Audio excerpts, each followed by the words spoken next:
Is Cyberpunk 2077 too close to reality? The more I read about the world of Cyberpunk, it's hard not to notice the parallels to the world we're living in today. The world of Cyberpunk, like ours, is flooded with gangs and gang violence, corrupt corporations, and governments unable or unwilling to do the right thing. Although trends and styles change over time through the nature of our environment, what stays consistent is their disregard of the law and the violence they cause. In the world of Cyberpunk, in our world, you have gangs like the Voodoo Boys. A terrorist gang of drug dealers. Mutilating victims is common, dissecting body parts to inspire terror. Gangs like MS-13, considered to be a terrorist gang of drug dealers who rule their turf by violence and death. They have Sacred Blades, a combat gang based on Native American culture. We have the Native Mob, one of the largest and most violent gangs in the United States. Gangs like the Slaughterhouse, a booster gang, considered to be one of the most dangerous gangs in Night City. We have the Gangster Disciples, a criminal street gang considered to be the most dangerous gang in Chicago. There seems to be no answer on how we resolve gang violence. Law enforcement is fighting a losing battle. Even if high-profile gang syndicates are taken down, 3 more spawn in its place. As a result, we come to accept that gangs are just a part of life. As a matter of fact, my brother, my sister, my uncle, and my cousin are all gang affiliated. For some of us, gangs are normal, but even if you don't know anybody who's gang affiliated, you most likely are familiar with corporations screwing over the general public. In the world of Cyberpunk and the world we live in, corporations have become too large.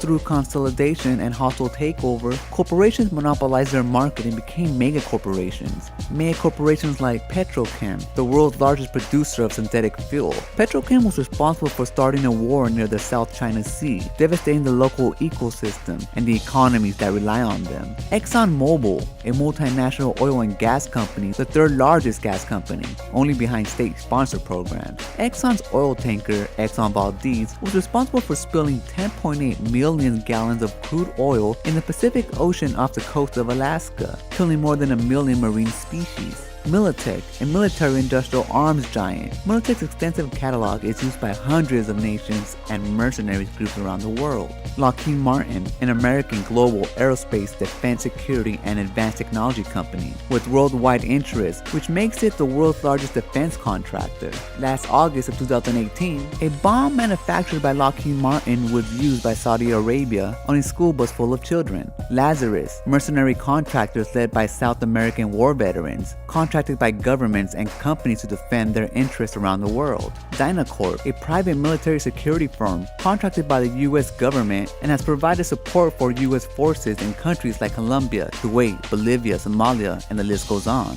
Biotechnica, who holds a patent for TVM, a wheat used to create Chew-2, the synthetic fuel of the future, powering over 90% of all combustible engines. Monsanto, an agrochemical, agricultural, and biotechnology company, a major producer of genetically modified crops, food that they hold patents on.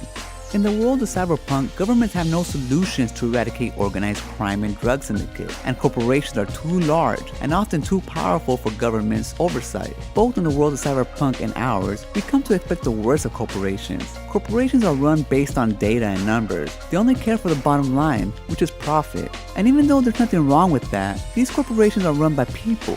People who have personalities, ideas, and incentives. Incentives that time and time and again has led to corporations to break the law and screw over the public for the sole purpose to increase profits. I understand that there has to be parallels between the world of Cyberpunk and ours, but what's scary is that Cyberpunk is a reimagining of what the world would look like in the future. A dark world. A society who values instant gratification. The consequences be damned. And the thing is, we don't have to look 45 years into the future. Everything that I've discussed is happening now. In our world, a US government solution to combat gang members is to deport them back to their country of birth.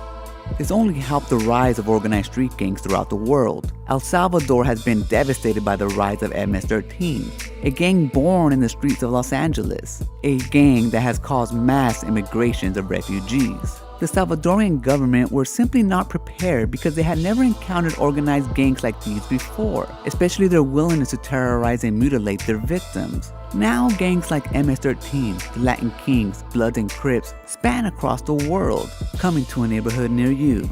We have corporations who break laws for short-term profits, while CEOs and top executives receive millions in bonuses. And when they are caught, there are no repercussions, only a slap on the wrist by the government, who is supposed to be here to protect us. Wells Fargo, opening up credit cards and loans under existing customer accounts without their knowledge for the sole purpose to increase profits, is a perfect example. The CEO ended up getting millions in bonuses. The spill caused by Exxon Valdez could have been avoidable. One of the reasons it crashed was due to Exxon's failure to fix the ship's broken radar system, which hadn't been working for over a year. The reason it was ignored was because it was deemed too expensive to fix, impacting their profits. And to this day, there's still approximately 2 million gallons of oil present in the water. Yet ExxonMobil is still allowed to operate. But this comes as no surprise, as the line between governments and corporations have blurred. Contrary to what politicians would have you believe, corporations are not people, my friends. But there undeniably is a revolving door between politicians and corporations. It was not so long ago when the United States Secretary of State was Rex Tillerson, the former CEO of Exxon. Right now, we currently have Steve Mnuchin, an investment banker who worked for Goldman Sachs, serving as the United States Secretary of the Treasury, who's responsible for masterminding the largest tax cut for corporations in U.S. history. And the conflict of interest goes on, but this is nothing new. Bill Clinton repealed Glass-Steagall Act of 1932, separating commercial and investment banking. This gives banks the power to gamble with your personal savings account, causing millions to use their life savings during the last financial collapse. A collapse only felt by the middle class and the working poor. It's almost like it was designed to be this way, like the system is rigged.